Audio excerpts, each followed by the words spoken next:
Hello दोस्तों। आज मैं फिर से एक ऐसे टॉपिक लेके आया हूं ट्रेडिंग से रिलेटेड, खासकर ऑप्शन ट्रेडिंग, जो आपको पसंद आएगा। आज टॉपिक का नाम क्या है? ऑप्शन ट्रेडिंग से में जो लॉस होता है वो किन कारणों से होता है।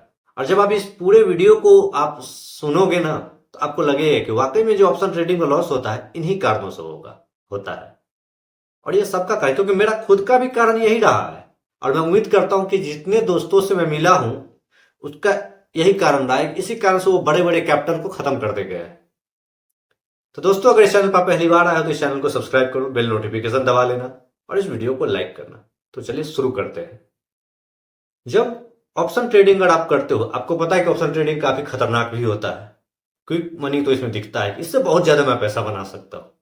हालांकि बनाते बहुत कम लोग हैं। ये सच्चाई भी है। यूट्यूबर जो आपको दिखाते हैं ना कि मैं इतना प्रॉफिट बनाया, वो सही नहीं होता है।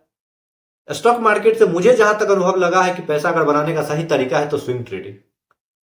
और ये कोई आपको बता नहीं सकता है, ये आपको खुद से फील करना होगा। तो चलिए आज मैं बात करता हूं लॉस क्या। क्योंकि दोस्तों, अगर आप ट्रेडिंग लिए, ऑप्शन कोई भी ट्रेड आप लिए ना, और अगर आपको थोड़ा भी नॉलेज है चार्ट का, तो आप देखोगे लगातार 5 दिन, 6 दिन, 7 दिन, 10 दिन, 12 दिन प्रॉफिट भी रख सकते हो। मैं भी देखो, मैं भी छोटा छोटा प्रॉफिट लेके रखता था। लेकिन कभी कभी 1-2 दिन ऐसा होता था कि पूरा कैपिटल खत्म हो जाता था। अब वो लॉस होने का जो साइकोलॉजी है वो क्या है कि जब आपने ट्रेड ले लिया, मान लीजिए आपने कोई ऑप्शन का ट्रेड लिया, निफ्टी का लिया। कई बार होता है कि आपने जो ट्रेड लिया वो आपके फेवर में चला जाएगा। लेकिन कई बार होता है कि मार्केट तो स्पॉट पे अच्छा जा रहा है, लेकिन स्ट्राइक प्राइस का स्पॉट अच्छा नहीं कर रहा है। तो थीटा, डेल्टा, गामा, इस सब का कुछ असर होता है उस पर, जो एक टेक्निकल टर्म है। जो इसके आधार पे वो प्रीमियम बढ़ता ही नहीं है। यानी कि आप जहां खरीदे हैं ना, वहां पे अगर मार्केट रुक गया तो अचानक पता चलेगा मार्केट तो ऊपर जा रहा है, लेकिन प्रीमियम नीचे जा रहा है। आपको समझ में नहीं आया कि ये हो क्या रहा है। यानी कि आप जहां खरीदे अगर उसके ऊपर भी चला गया, तो आपने अगर मान लीजिए निफ्टी का 100 क्वांटिटी लिया है, अब तो 75 हो जाने वाली है, मान लीजिए 75 क्वांटिटी लिया है, और आप जहां खरीदे वहां से थोड़ा सा ऊपर गया है, फिर भी वो 400, 500, 600 आपको लॉस दिखाएगा। अब आप सोचोगे यार मैंने तो खरीदा थी, इससे ऊपर चला गया। क्योंकि ये उल्टा हो गया। क्योंकि आपने अगर शुरू में ट्रेड लिया और थीटा, डेल्टा, गामा ये आपके फेवर में नहीं रहा, तो अब ये नीचे जाएगा। और थोड़ा सा आपने जहां खरीदा उसके नीचे गया, तो अब यही 1500, 1600 लॉस होएगा। क्योंकि आपके दिमाग में सेट था कि मुझे 500 से 600 रुपया प्रॉफिट लेना और इतना ही लॉस देना है। लेकिन अब जो 1500, 1600 लॉस चला गया, तो आप लॉस लेने के लिए सोच नहीं पाओगे। कहोगे कट कैसे मारे।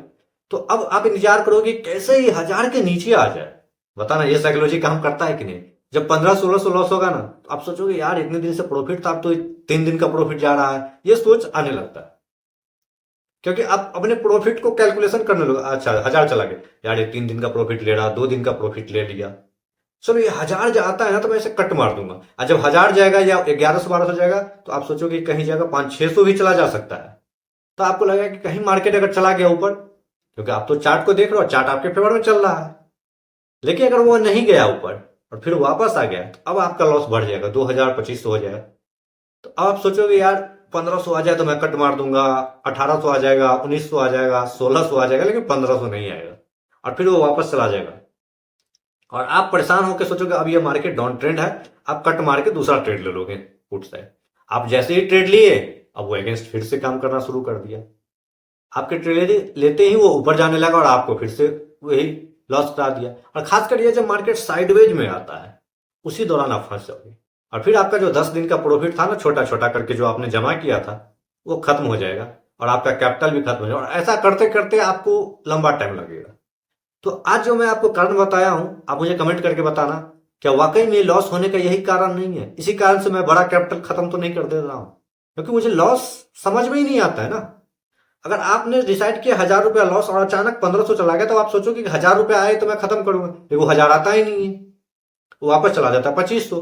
आप सोचोगे अभी तो बड़ा चला गया, उसको रिकवर करने के लिए कि जितना लॉस का मेरा क्षमता वही है, अब अलग ट्रेड लोगे, फिर वो उल्टा हो जाएगा, फिर उसको रिकवर करने की क्वांटिटी बढ़ाओगे, और ऐसा ऐसा करके आप पूरा बेड़ा करके करके फ्रस्ट्रेट हो जाओगे। तो क्या आपके पास यही अनुभव नहीं है? आप कमेंट में जरूर बताना। फिर मिलते हैं किसी नए टॉपिक के साथ, किसी नए वीडियो।